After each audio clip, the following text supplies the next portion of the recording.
Buen día. Buen día, Marcelo. Un abrazo, ¿cómo anda? Muy bien. Bueno, ¿cómo llega la economía a las primarias al 13 de agosto? ¿En qué estado? ¿Mejor que la última vez que hablamos o no? No, sí, mejor.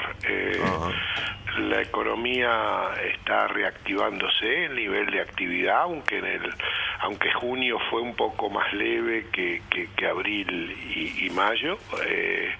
El tercer trimestre se va a seguir creciendo y ya con relación al año pasado tenemos números bastante positivos. El segundo trimestre es alrededor del 3% mejor que el del año pasado.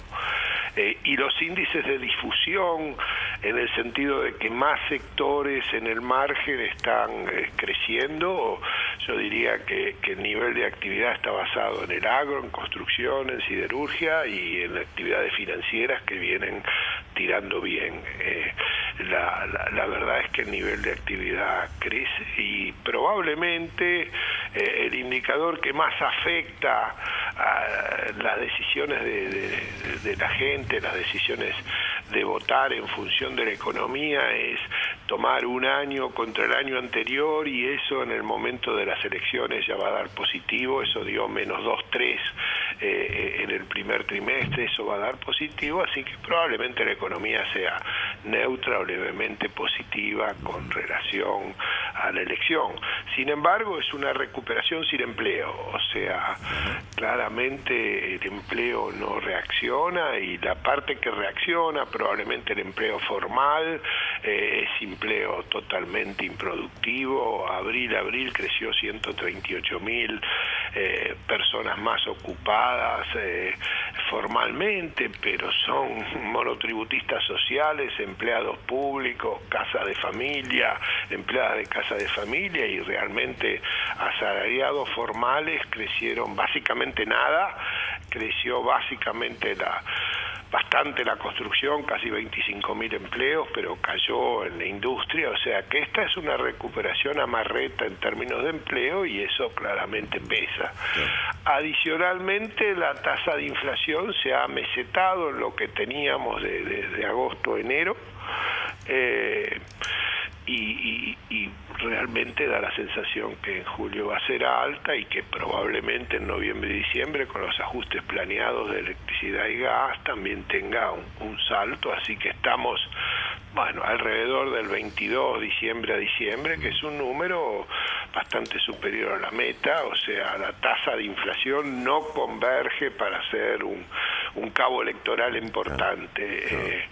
Igual tenemos algunos otros problemas, digamos, la política monetaria, al no bajar la inflación y bajar las expectativas de inflación, tiene que mantener la tasa de interés alta, y eso es poner un pie en el freno, y por el otro lado la política fiscal continúa levemente expansiva, que es poner el pie en el acelerador. Así que aire acondicionado y calefacción al mismo tiempo producen una tasa de recuperación menor que otros ciclos. O sea, estamos claros que las derivaciones del problema de la inflación afectan este crecimiento que la economía ha empezado a tener. Sería mayor de haber una tasa de inflación más baja.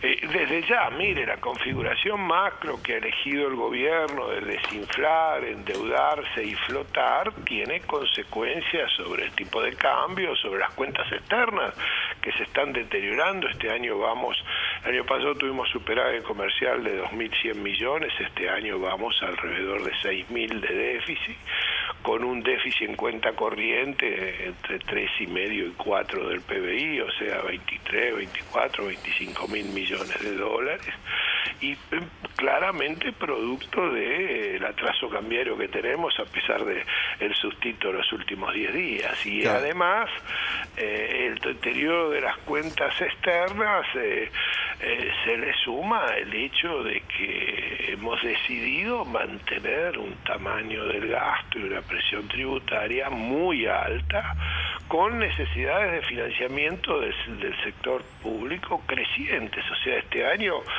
necesitamos por lo menos 9 puntos del PBI en las necesidades de financiamiento del sector público, que las estamos haciendo en una gran parte endeudándonos en el exterior y obviamente atrayendo ahorro externo que nos produce el sesgo a tener un dólar muy barato y un estímulo a los gastos de turismo y las compras en el exterior, y además la acumulación de activos externos de parte de los residentes. O sea, una configuración.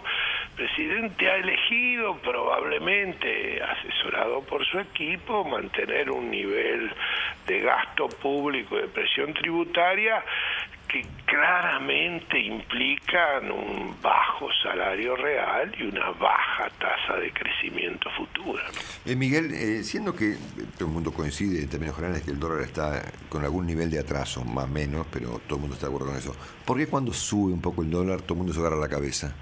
Porque fue de golpe. Mire, la magnitud del atraso cambiario es muy fuerte, digamos. Usted toma el promedio de 70 años, el tipo de cambio en pesos de hoy es arriba de 22, toma el promedio de 40 años, es arriba de 22, toma el promedio de 20 años, y también uno puede decir, bueno, ahora no tenemos impuestos. Probablemente, sí, es cierto que probablemente tengamos un tipo de cambio de equilibrio menor a 22, pero sin duda mayor a 17. O sea, el presidente ha comprado la idea que el tipo de cambio flotante, el tipo de cambio está en equilibrio, y eso no es cierto, y por lo tanto vamos a tener, mientras tengamos esta configuración donde no llueven inversiones, pero sí llueven dólares mangueados, y vamos a tener un sesgo, a tener una apreciación cambiaria que le pega a los sustitutos de importación y le pega a las exportaciones. O sea, las exportaciones argentinas vienen cayendo desde varios años, este año a duras penas se mantienen, pero además es un país que no tiene acuerdos comerciales casi con nadie, es terrible como para exportar tomates a México o derivado del tomate a México tenemos que competir con Chile, que entra con 0, y nosotros con 12 o 14. Para exportar vino a casi todas partes del mundo tenemos la misma discriminación. Esta es una economía cerrada que no ha planificado hacer acuerdos de libre comercio para tratar de aumentar exportaciones, que obviamente no suben, y tampoco suben la inversión, porque la verdad es que la inversión no es un problema de Cristina o del mundo, es un problema de que para que haya inversión tiene que haber rentabilidad, y no puede haber rentabilidad con precios tan altos pero con costos altísimos. Mire, hemos terminado un trabajo donde la presión tributaria de Argentina es 34-35% del PBI, es 10-12 puntos mayor que aquellos países que queremos imitar, que son normales, como Colombia, Perú, Chile, que tienen 23, 24. Lo mismo sucede con los costos laborales. Tenemos costos laborales, cuña entre el salario de bolsillo y el costo laboral de 43, 44, 45 puntos. Los países del Pacífico tienen 22, 23. O sea, tenemos precios altos y bajas rentabilidades. Y la inversión es el descuento de la rentabilidad futura. Así que esto no es una cuestión de las elecciones. O sea, es cierto que el resto del mundo ve riesgo de revertir los pocos cambios que se han hecho, pero la verdad, la inversión de Argentina depende de la rentabilidad esperada y de la estabilidad macro que elimine un poco incertidumbre sobre la rentabilidad esperada. Y eso estamos en falta, invertimos muy poquito, es el país de Latinoamérica que menos invierte, en la región que menos invierte en el mundo, ahorramos poquito, y lo poquito que ahorramos, una parte grande se lo lleva el gobierno y otra parte se la lleva la acumulación de activos externos, y tenemos problemas de competitividad de magnitud. Así que bueno, probablemente si hay un segundo gobierno del presidente Macri nos preocuparemos de las cosas fundamentales, que es el PBI potencial y las causas que implican que podamos crecer más y subir el salario real más. Por ahora vivimos metidos en el análisis de la demanda de corto plazo, y también es cierto que probablemente en el 2018 quebremos el ciclo de 2 años y que nos tocaría caer y vamos a crecer mediocremente, pero vamos a crecer probablemente en el 2018 también. Miguel Ángel Willy Cohen, buen día. ¿Cómo estás, Willy? Muy bien, muy bien. Bueno, a propósito de varios de los temas que usted que estaba comentando, ¿cómo ve este episodio cambiario en el corto plazo? Es decir, este sustito, como usted lo mencionó, del dólar, ¿desde su punto de vista está terminado o de aquí a las elecciones de octubre podemos llegar a tener otros sustitos? El tipo de cambio flotante nos ha dado, y es intrínseco que sucedan este tipo de cosas. Hemos tenido el mismo periodo del año pasado, el mismo aumento en términos de salto del dólar. Tenemos un tipo de cambio flotante. Puede haber flotaciones, va a haber, y sin duda la historia muestra que la cercanía de las elecciones muchas veces hace aumentar o cambiar el portafolio de riqueza de los argentinos, pero yo veo, obviamente no puedo descartar de que no tengamos algún otro episodio como este, pero dentro de un contexto normal no estamos en una corrida cambiaria, no hay pánico. Yo no creo que suceda, aun si las encuestas fueran a dar predominio de la expresidenta en la elección de la provincia de Buenos Aires, pero la verdad es que este es un modelo que genera atraso cambiario. Sobre él se le imponen las condiciones coyunturales de que se puede cambiar la organización de la economía y retroceder a un estado intervencionista, y obviamente los resultados de las elecciones van a afectar la demanda de dólares y van a afectar la próxima cosecha, porque hay una Argentina con derecho de exportación y hay otra Argentina sin derecho de exportación, y por lo tanto si la expresidenta gana, los riesgos de que vuelva esa organización económica de 4D, desequilibrio externo, fiscal, default y intervenciones muy distorsionantes en la economía, van a parar algunas decisiones, pero yo no me parece que estemos en una situación de crisis, en un dólar que va a fluctuar. Mi impresión es que sin las elecciones tendría tendencia hacia abajo, con las elecciones puede fluctuar alrededor de este valor, a lo mejor un poco más, pero nada que implique una crisis del nuevo modelo que tenemos, que es tratar de ser normal, nada más que eso. Ahora, el gobierno, Miguel Ángel, el gobierno promete para después de las elecciones una agenda muy ambiciosa. Claro, reforma impositiva, reforma laboral, en fin, reformas políticas también. Eso, digamos, ¿cuán creíble le parece? Y en todo caso, ¿cómo juega para las expectativas, para las inversiones?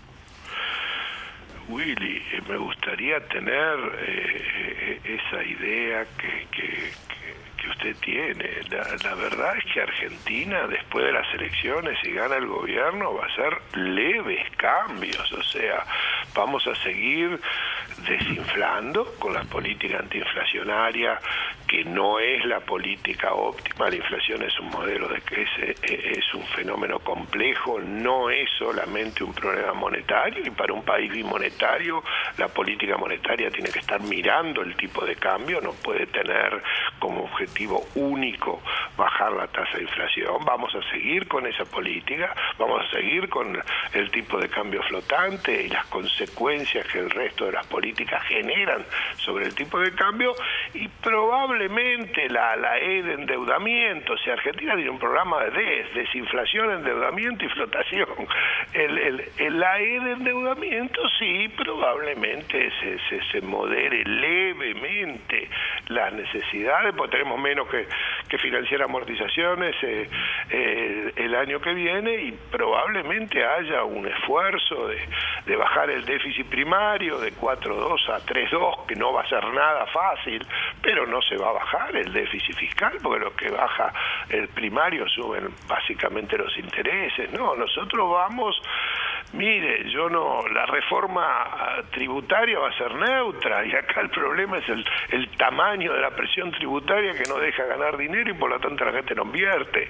La reforma tributaria, bueno, puede eliminar algunas distorsiones y sin duda es un paso adelante, pero es un tibio paso adelante.